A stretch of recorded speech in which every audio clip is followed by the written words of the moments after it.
Welcome to The Pillars, the podcast of the 363rd ISR Wing of the United States Air Force. So welcome back to The Pillars. We're happy to be with you today, and we have a holiday tree in back of us, which is not related to any specific holiday that we can talk about. So we won't. But today we want to talk about something regarding grief. Now this topic, it seems like a downer topic, but why would we talk about it this time of year? Well, frankly, most of us have a football team that we follow. Mine happens to be in the Midwest in Colorado. I won't say their name, but at this point is when we could experience some grief around how they're performing this season. So Dr. Reichwald, how can we deal with this kind of grief? At the expense of cheapening everyone's experience, let's talk about sports ball. Yes, sports ball. And the sadness that ensues. Yes. I'll tell you where I come at this topic, okay, and why I think it's important to talk about. For some people, the holidays are a magical time of the year. Mm-hmm. It's something to be anticipated, look forward to the entire year. But for other people, I think they just are bracing for what they anticipate will be some kind of major emotional impact, right? We just celebrated Halloween. I can get the holiday out there. Halloween, and probably before that, we started transitioning in the BX and other retail establishments to the end of the year holidays, Thanksgiving, Christmas, Hanukkah, choose your holiday. But we don't do a really great job in this country, I would think, or in Western society, of acknowledging difficult stuff, right? The day after Halloween, and I think this is prominent in your faith tradition, there's kind of a All Saints Day, the Mexican tradition of Dia de la Muerta, or De los Muertos, I think. The Day of the Dead. Yeah, I'm not a Spanish speaker, so this is I should have rehearsed a little bit more beforehand. But anyway, the idea being that we take some time, we pause during this busy time of the year to acknowledge people that have gone on before us, ancestors, loved ones, and we take time to mark their deaths, but also celebrate their lives. And I don't think we do a good job of that. And so for some, the holidays can be just fraught with just frantic behavior, and sometimes I think that behavior can be around distracting ourselves from some difficult anniversaries or maybe experiences, losses that we've had in the past. It's understandable. A lot of times we put quite a bit of conscious and unconscious effort into avoiding unpleasant emotion. But we're here to talk about that today, I think. Yeah. What for some people is a difficult time of the year. Yeah. Well, and it's so easy to, when you look at the different holidays and how the year is planned out, our calendars get really full, and it's really easy to keep ourselves busy so we don't have to take that moment or that break to even feel those emotions. I think some of it could potentially be emotion avoidance, right? Yes. We're trying to avoid feeling the sorrow, the sadness. I know you mentioned that, there's kind of like this ugly cry, right? Nobody wants to see that person in that sadness because then we feel like it brings us down. And so we don't really create that space for people to even go through those emotions. So that maybe people feel like they have to hide and have to isolate themselves to feel the grieving emotions or that process that they're going through. And then when they come back to work within a few days, people are like, "Oh, you're not over it yet?" And it's like, no, it's going to take time. Yeah. And in this microwave society, we want it done in a minute. Yep. And we all, when we experience grief, we experience loss, you have to go through a grieving process. You will one way or the other. But some of us will actually numb it out, which is what that avoidance, and we've talked about this a lot. Oh, definitely. And that numbing doesn't have to always be alcohol, but it can be busyness. It can Your be a cell whole bunch phone. of things. Yes. Oh my gosh, technology, the addiction rate to technology, and it's not just because it stimulates the brain with all the lights and the noises and everything, but it does, it totally distracts you. You can look at your phone and then look up and it's been hours later, or your battery dies. And you're right. And I think one of the point of it is that in the holidays, it's one of the few times we actually slow down. So throughout the year, we're in sprint mode. We got to get things done. We have the mission, but now you get a break. You get a few days off. You're home. And you can stop and those thoughts come in. So to answer a thought that comes in for folks, why am I thinking about this in this time of year? For some of you, it's the first time you've stopped. For some of you, it's a person missing at the kitchen table. For some of you, your team is not going to go on to win for the year. It can be a major thing or a little thing. And by the way, I'm not trying to denigrate or not acknowledge those feelings you're going through if you have true grief. I just wanted to try to keep this as light as possible for this topic, which is really hard. Don't tell anybody. Okay, so what can we do in this process? How do we navigate grief? So some practical tips, right? I think slowing down is a big part of it, and it seems like these messages are getting louder year after year. Just let's be super intentional about how we're choosing to spend our time during the year. there may be frantic efforts to keep up with traditions, things that are an important part of our family lives, but slowing down, making time to breathe, providing yourself with some time to do those proactive self-care things are really, really important. I think that when it comes to grief in particular, there's really no way over it, under it, or around it. You literally have to just plow right through it.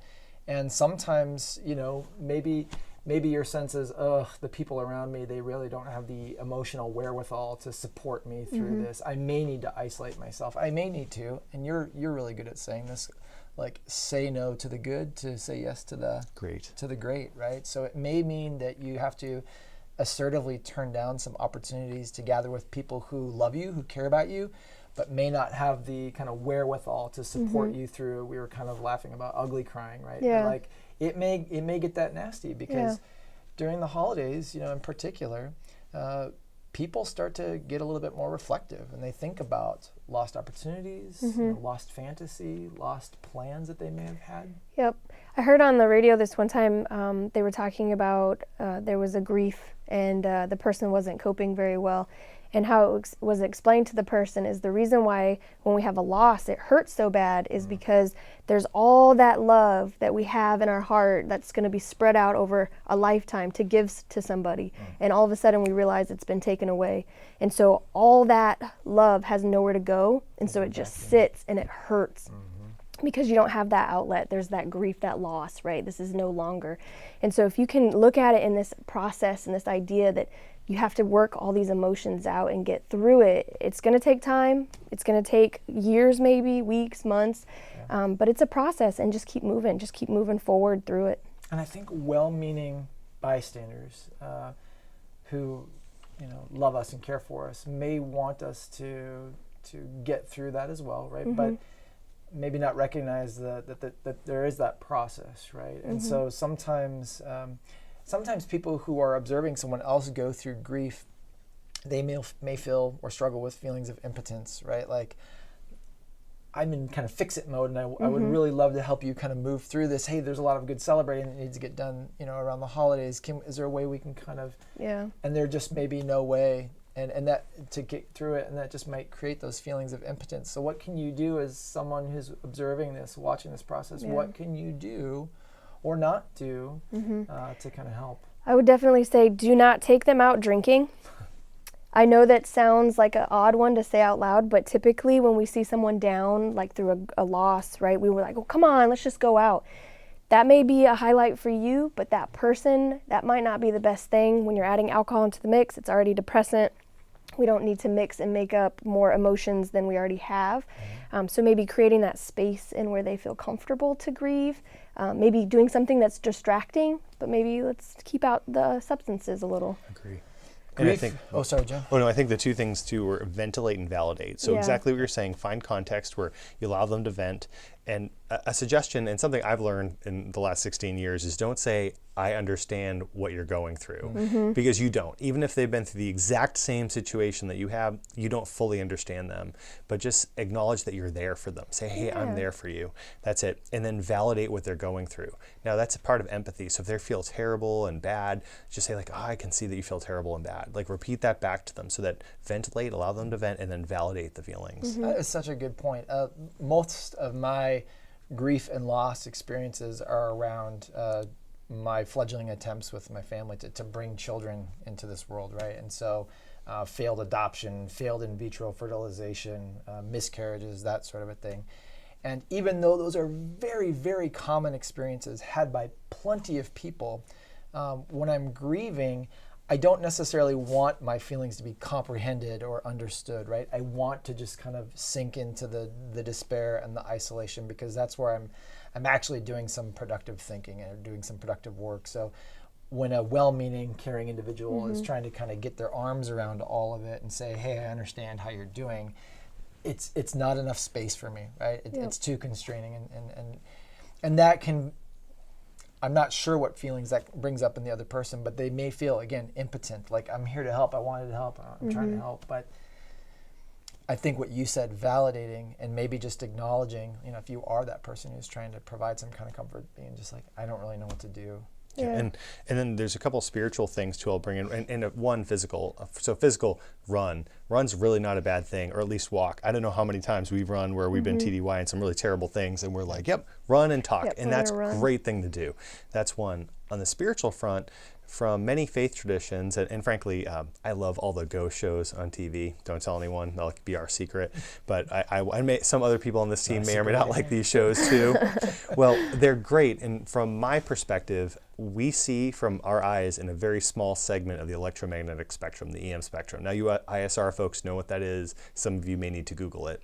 But I believe that just outside that spectrum is where those folks who passed on has. That's the presence of heaven. That's why we have these spirits who are, in my opinion, these souls who still reach out and pray for us, and we interact with them, those saints that have gone on. So in a very real way, it's okay to acknowledge, if you're going through this grief, that person is still very much with you. Those animals, those people that impacted you, that they've moved on into this area that's just outside of our view. Now, some of you will think this is crazy talk, but if you look at the EM spectrum, it's pretty big, pretty wide. So that's one. The second thing is finding a spiritual community that you can grieve with. There's a share grief with. There's a group called Grief Share where you can go and sit around and kind of talk about what you're going through. That's really okay.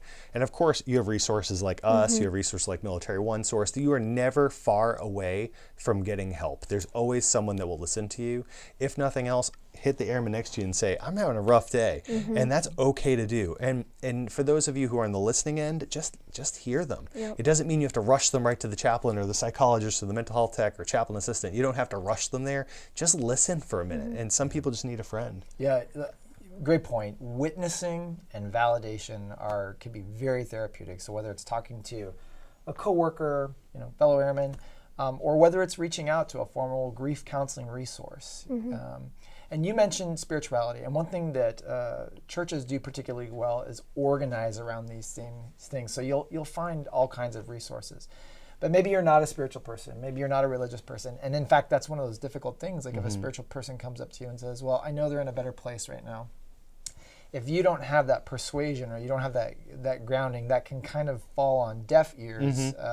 Sometimes it can really rub people the wrong way. If you are in the camp of people who don't rely on a faith, or you don't come from a faith tradition, or spirituality or religiosity isn't an important part of your life, there are groups or resources out there like Grief Beyond Belief, right? These are people who get together for the purpose of supporting each other, who don't share a common faith system, and try to muddle through it best they can in that way. So. Yeah, and then the only thing is if someone's coming to you and they're going through a grief, or even if they don't come to you, do check-ins.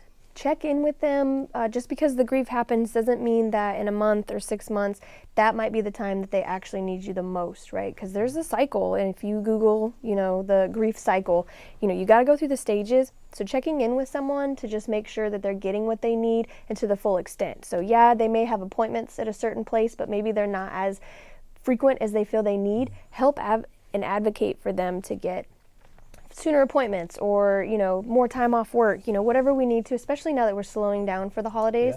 I'm not going to say the mission doesn't happen, but we definitely need to take time and breaks, take some leave, take some time with family. Can I mention something, just because you talked about cycles and you talked about stages of grief?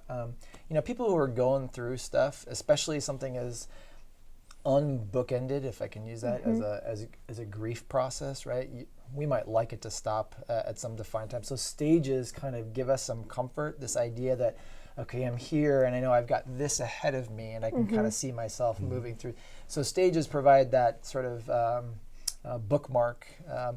We know now that grief is really more cyclical, meaning you're going to kind of come back to these themes over and over at different periods in your life. They'll kind of lose their weightiness with each cycle that you go through. Each cycle is an opportunity to kind of peel off a layer of emotion, to express things a little bit more deeply. And over time, slowly but surely, in maybe not a very predictable fashion, some of this stuff just gets easier to bear. And you may notice the changes in yourself. And when the changes are happening, just embrace them. And one of the great things, if there's a silver lining to all this, having been through some really crappy stuff in my life, and maybe you would agree, or you would agree, that you start to realize that there are people out there that when you go through something, just around the corner is someone who's probably gone through the same thing, right? People tend to come out of the woodwork when you when a bad thing happens to you. And in many spiritual traditions actually will affirm that when you go through something, it's to help other people go through it. Many folks I see going through this when a type of grief or difficulty, I'll ask like, what do you want to be when you grow up? Like later on, and they'll say, oh, I wanted to be a counselor, I want to be a psychologist, I want to be in clergy of some kind of helping agent. And in order to become an effective agent, I would argue that you can't get around trouble, you can't avoid it, you have to go through it, because then you can empathize with the person you're talking with. And I know every person I know on this here right now, for sure, everyone on our team has been through some significant difficulties in their life, and that's what makes them stellar at what they do. So I guess that's probably a good place to wrap for today. We want to thank you so much for listening to The Pillars, the podcast of the 363rd ISR Wing. We just thank you for what you do, especially this time of year, and just know our resource is not that far away from you. You can always reach out to us. Anyway, have a great day. Bye.